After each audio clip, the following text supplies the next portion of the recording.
Sige pa, ito. Ayan. Okay, game. Dito muna tayo sa mga machine.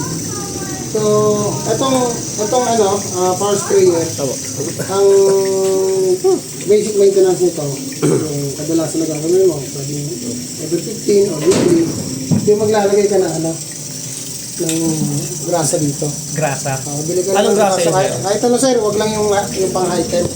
Makunat kasi yun. Tama. Yung Sabihin ko lang. Yung kahit yung Caltex, yung Caltex na. Sabihin ko lang grasa. Yung yellow lang. Yellowish. Tapos, saan dyan, sir? dito sir, sa tatlo na to. Ipapaikutan ko. Papaikutan ko ng lang. Okay, grasa.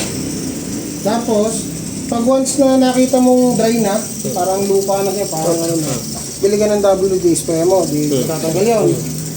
Tayo na mo ulit yung bago.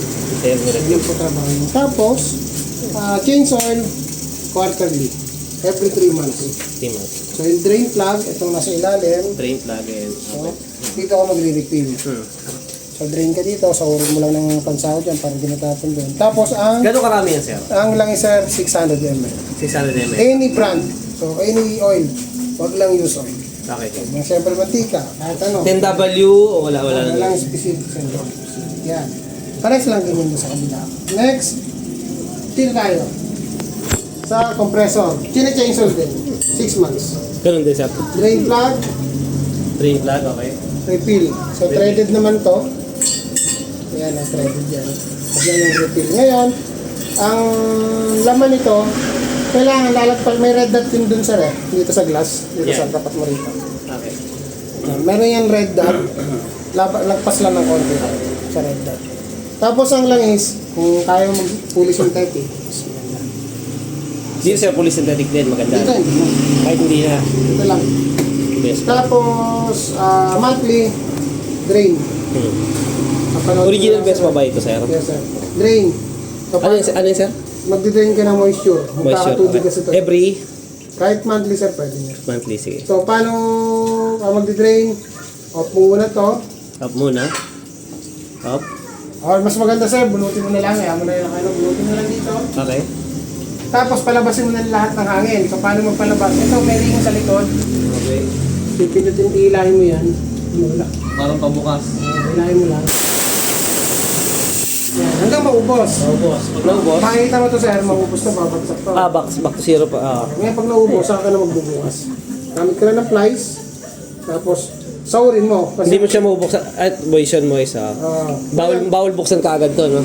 di mo siya pwedeng buksan na may hangin. Kasi sabog siya ngayon. So, ngayon, pag okay na, wala nang tumutulo, sarado. Tapos, saksak mo na ulit. Tapos, Sarado. magre-refill na ako sa iyo. Sarado nito strip. Okay, sige. Ayun na, kailan naman, sir. Okay. Sige, Sige, sir. sir, stop mo muna yan. Sige. Huwag mo kaya maubusan Okay po. ng timpla. Ngayon, pag magtitimpla ka, nalagyan mo, kung alam ba magtitimpla ka ng kalahati, gusto mo na siya timplahan, huwag mo na siya nataglan ng 700, masyado na malapit yun. So, kalahati mo lang yung 700. Kasi mayroon pa siya kalahati. Okay. Ngayon, Pwede ba ako mag-premix sa dito, sir? Para isasali na lang? Kawa. mas maganda yung yun. Yung fresh. Kung gusto mo na hindi ka nag-premix lagi, bumili ka ng mas malaki, ng konti. Yung mga 70 liters. Para daw yung day, kaya. I-shoot ko lang din ulit yan para humigop, no? Naubusan ba minsan sa ano yan? Ang hangin? Paghigop? Hindi. So, nakasaksak, make sure na nakasaksak lagi ito. Ito sa recta to rito. Anong gagawin namin, sir? Kunyari sa medyo may nagmamalfunction, tawag lang. Tawag lang, Video lang. tapos video lang. Tapos, pag naubusan ka, sir, magpa-prime ka din pag naubusan. Nang? Halimbawa, di mo sinasadya, nakahigop, naubusan, talagang zero. Ngayon, magpa-prime ka. Ang una mong gagawin, papatayin mo to. Tapos, magre-refill ka na. So, pag nakapag-refill ka na, magpa-prime ka, magpapahigop ka. So, ang gagawin mo, dahil wala mag-uulog sa labas, bunutin mo sa bendo. Kasi nga, habaan mo to, di ba? Bunutin mo, rekta mo sana, huwag mo dadaan sa bendo. Ngayon, pag umaandar na to, makikita mo to, umaandar to. Bunutin ko mismo dito. Rekta. Rekta, mo dun. Kasi wala mag-uulog sa labas eh. Ito, Tapos rekta. Ngayon, pag umaandar na to, ganunin mo lang. Makikita mo yan, umakakit yung tubig dyan. Tama yan. Pag umakit na, yun. Pwede mo na itong buksan. Magiging foamy na ulit yan. Bali pag binunot ko, di ba sasarado ko yan sir, di ba? Tapos bubunutin ko to. Tapos pag binunot ko to, under siya di ba sir? Kasi isasaksak ko doon. Ay, Hindi, dyan. Kahit yan lang, kasi natin eh. dito. Okay, gets ko na kasi naka-timer pa. Kapag sa Okay. siya, madadaanin yung time. Tapos, once na umigop na siya, yung mapapansin mo naman dahil lumapit yung tubig yun eh.